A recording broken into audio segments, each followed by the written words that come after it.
C63 AMG in the winter blizzard in Jersey. Come on, light. Okay. As you can see, this is just pure snow. At least 2-3 inches, 4 inches. And I'm just trucking through it like it's nothing.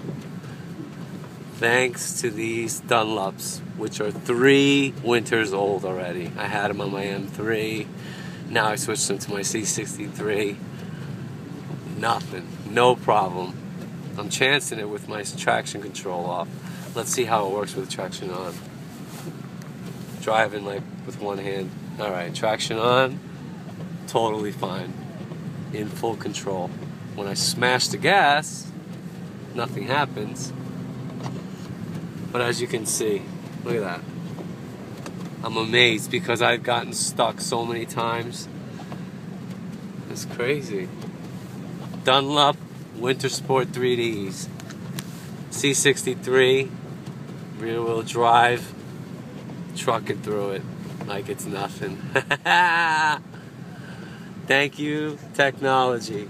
Thank you, Dunlop. Get yourself some winter tires, people. Peace.